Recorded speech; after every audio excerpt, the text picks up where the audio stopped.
Master का भैया अब बहुत बढ़िया संकेत एनहू मास्टर का पूरा रात आवाज क्लियर नहीं हो पाए। रात बीत गई लेकिन अरविंद तोहार नवरासी हो ना असर पड़ता है। इनकर काने के असर बन कर मशीन का असर है। तो आई एगो गीत 5-7 मिनट के मौसम के देखते हुए और जंगलेटर में तेलव कम बा, यही से सब हिसाब देखते हुए आओ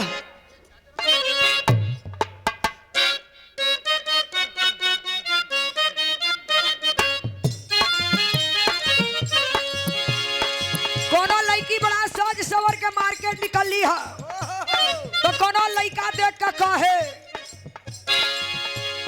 काली तेरी चोटी है परांडा तेरा लाल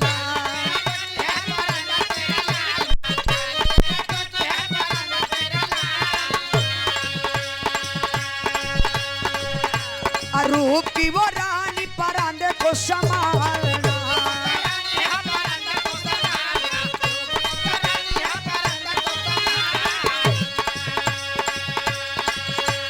काली तेरी चोटी है परांडा तेरा लाला रूप की वो रानी परांडे को संभालना किसी मन चलेगा तुझ पे आ गया जो दिन होगी बड़ी मुश्किल।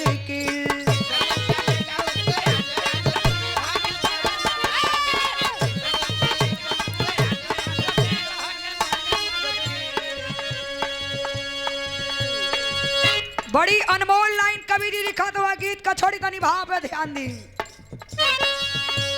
बड़ा धोखेबाज होले मर्दन के जातिया का हो गेलो मर्दन के बीच में गौतो हो मर्दन के धोखेबाज बनाओ तो मर्दन के धोखेबाज ना बना। पहले पूरी बात तो हमार सुन लो। बैठा बैठा संदीप भागत बड़ा तेजी से भागत हुआ। अरे पानीदार मर्द हो। अरे मर्द पहले हमारी बात तो सुना। बैठा बैठा पूरी बात पहले सुन लो समझ लो तब उठी हलो। अब बड़ा धोखेबाज होले मर्दन के जातिया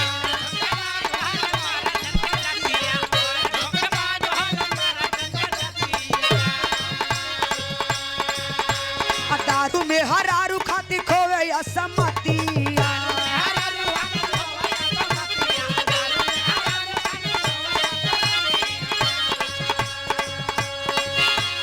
बतिया पे कैसे केहू करी भी सबास लिखल बाटे इतिहास।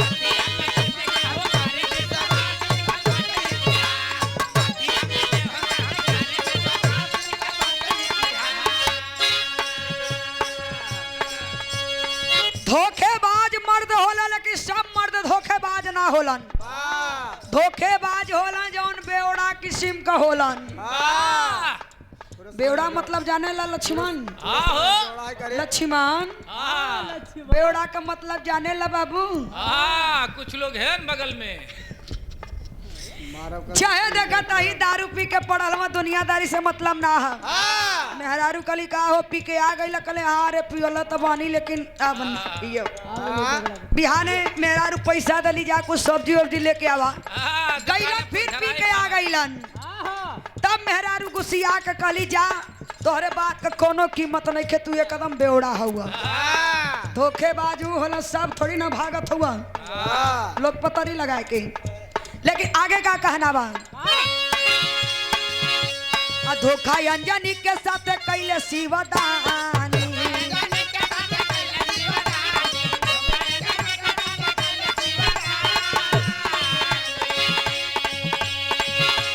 अंजनी कुआर नहीं भेदवा के जानी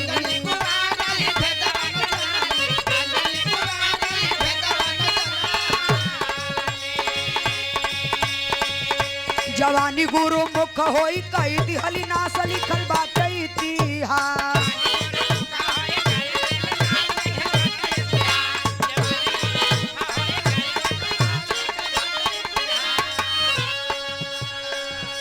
कितना भारी धोखा भयल माता अंजनी के साथ। वो ओ समय जोने समय कुंवार रहली बाहर जमाना पत्थल का सिला रहल शिला के पीछे से भोलेनाथ फूंक देहलन, वो फूंक उनके कान में पहुंचल, वाह ओसे अंजनी के गर्भ रह गयल। अरे बाप रे फूके से हो। हाँ हो फूके से। अब गर्भ से जन्म के कर भयल पवन पुत्र हनुमान बजरंगबली जी का। वाह समझला? हाँ समझ गई। जो ना वही सूत गयल हुआ। लेकिन आगे का कहना बा,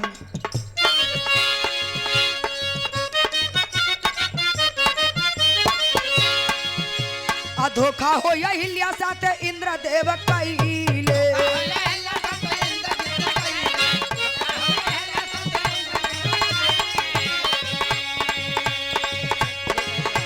रूपवा बदली आधी रतिया में आइले।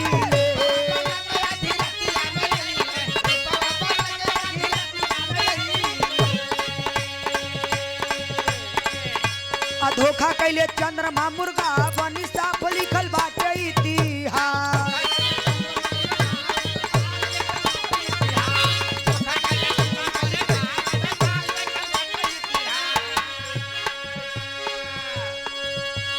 गौतम ऋषि का औरत अहिल्या एक पतिव्रता नारी रहली, लेकिन जब 4 बजे भोरहरी में मुर्गा बोले तो गौतम ऋषि कमंडल लेकर चल जाए गंगा स्नान करे। यही का फायदा उठा के इंद्रदेव चंद्रमा के साथ लेके अइलन।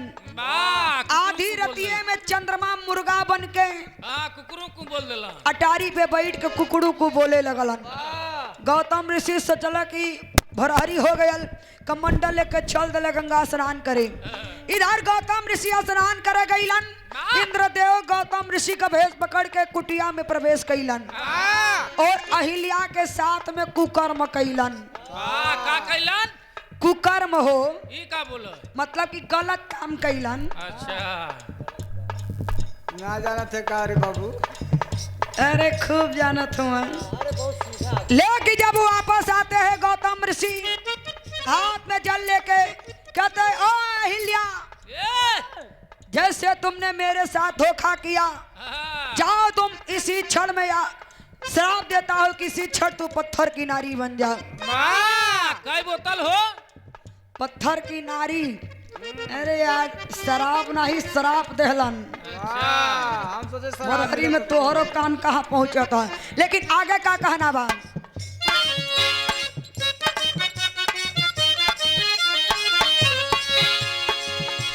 धोखा कैले रावण माता सीता जी के साथ।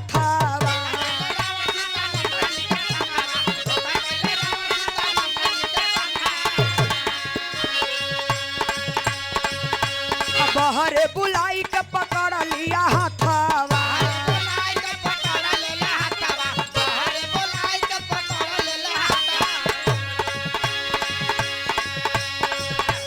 रथवा बिठाई धैली हले आकाश लिखल बाटे इतिहास।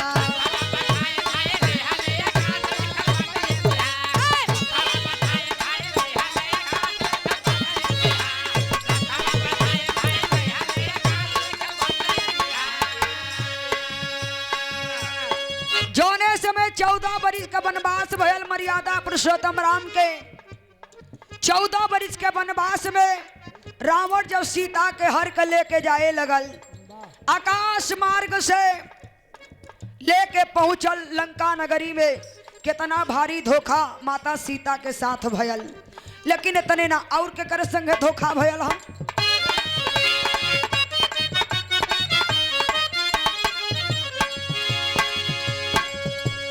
धोखा अम्बा अम्बे साथे कैले भी समझादा।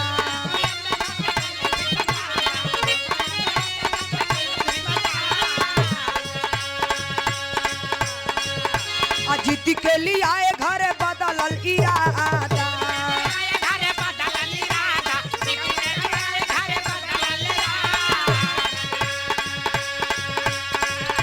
वादा भूली गईली भैली तीनहु निराश लिखल बाटे इतिहास।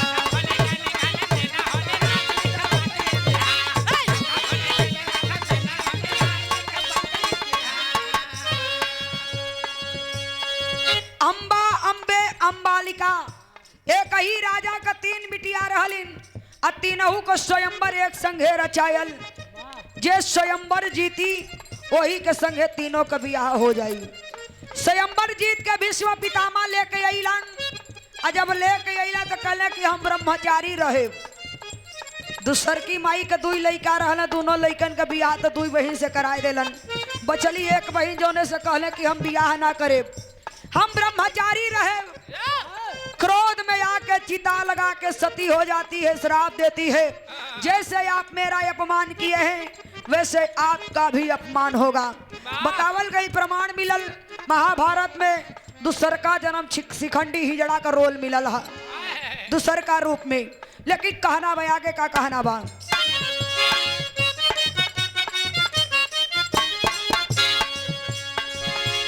धोखा कल जुगावा में खैली इंदिरा गांधी,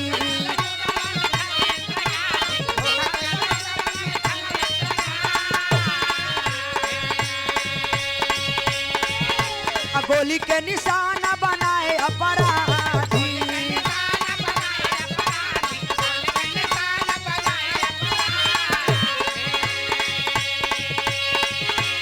आधी उमरिया में बनी गई लाश लिखल बाटे इतिहास।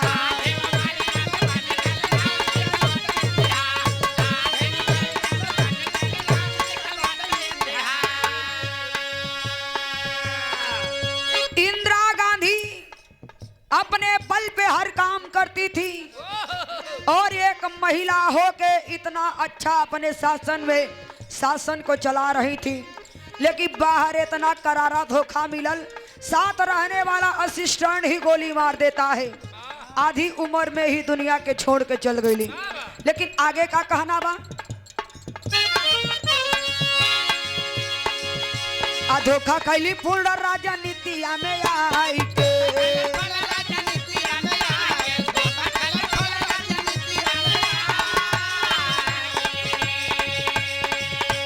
पपियन के केतना हो यार अथी सजाई के,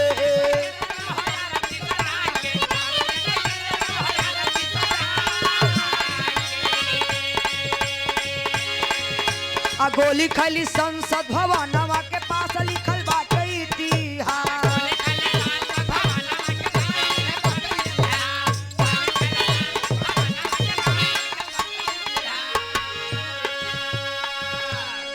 फूलन देवी छोट रहलीन, बचपन में ही विवाह हो गयल और ससुराल में सामूहिक बलात्कार हुआ।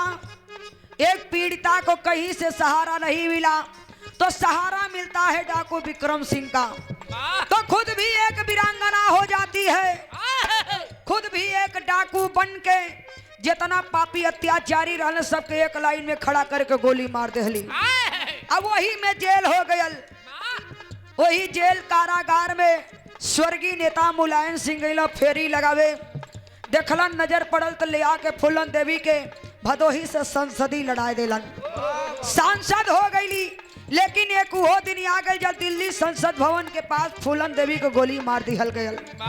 लेकिन आखिरी प्रमाण में गुरु घराने का परिचय बा कहना बा, गुरु पतु छेबर देखा बाटे इहे रीत हो,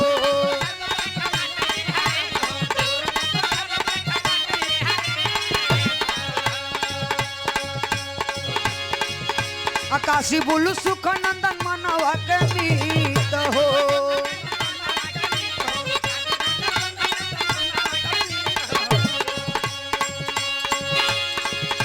प्रीति गावे गीत मुन्ना करे ले तलाश लिखल बाटे इतिहास।